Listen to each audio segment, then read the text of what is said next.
বিসমিল্লাহির রহমানির রহিম। এটা হলো ডাবল প্রেসার গ্যাস অথবা ডাবল প্রেসার গ্যাস ম্যানিফোল্ড। এখানে আমরা দুটো প্রেসার গ্যাস আছে, একটা হলো লো প্রেসার গ্যাস আর একটা হলো high pressure gas. Low pressure গ্যাসে আমরা দেখতে পাচ্ছি 220 PSI এককে আছে। PSI এটা হলো পাউন্ড পার স্কোয়ার ইঞ্চি। আর এখানে দেখেন যে এটা আছে হলো 500 PSI অর্থাৎ 500 পাউন্ড পার স্কোয়ার ইঞ্চি। এখানে আরও একটা একক আছে, এই যে কেজি পার বর্গ সেন্টিমিটার।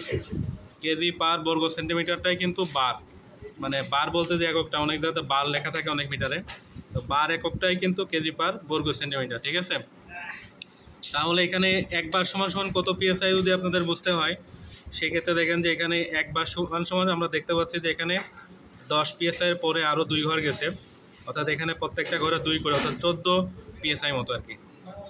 তো এখানে আমরা তো এখন এই যে মিটারটা, এখানে চাবি আছে দুটো, তো এই চাবিটা বন্ধ করলে কোথায় বন্ধ হবে? এই জায়গাতে বন্ধ হবে। এই চাবিটা বন্ধ করলে এখানে বন্ধ হবে। আর আমরা যে মিটারের পার্টটা নিতে চাই সেই সোজাসুজি সবসময় কানেকশন করতে হয়, সেটা সিঙ্গেল হোক আর ডাবল হোক। তা আমরা এই মুহূর্তে যেটা করতে চাই, এই কম্প্রেসরের পাম্পিং অংশটা ভালো কিনা সেটা পরীক্ষা করতে চাই। তো পাম্পিং ভালো কিনা পরীক্ষার জন্য এর ডিসচার্জ লাইনে আমরা এই যে হাই প্রেশার গ্যাসটা লাগাইছি।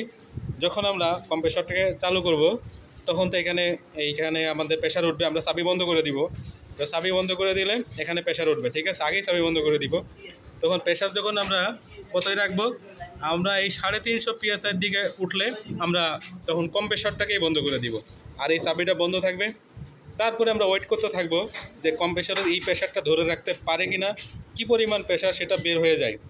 যদি সেটা আমাদের 250 PSI এর মধ্যে থাকে তাহলে মোটামুটি ভালো, আর যদি সেটা আমাদের 300-র উপর PSI এর মধ্যে ধরে রাখতে পারে তাহলে কম্প্রেসরটা খুবই বেটার হবে। আর যদি এটা 250-র নিচেই চলে আসে তখন সেই কম্প্রেসরটা ডাউন, অর্থাৎ সে ফ্রিজে ব্যবহার করতে গেলে ভালো পাম্পিং করতে পারবে না, ফ্রিজ ভালো মতো কাজ করবে না।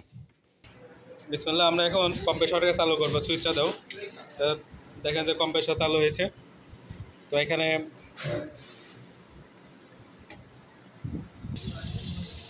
আমরা যে কম্প্রেসরটি চালু করছি এখানে দেখছেন হাওয়া বেরাচ্ছে। এখন আমরা হোস পাইপটি লাগাচ্ছি আবার।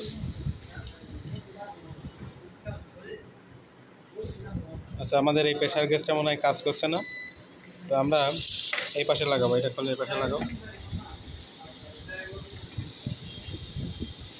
এটাই তাহলে এখানে আমরা 220 PSI পর্যন্ত দিতে পারবো। লাগাও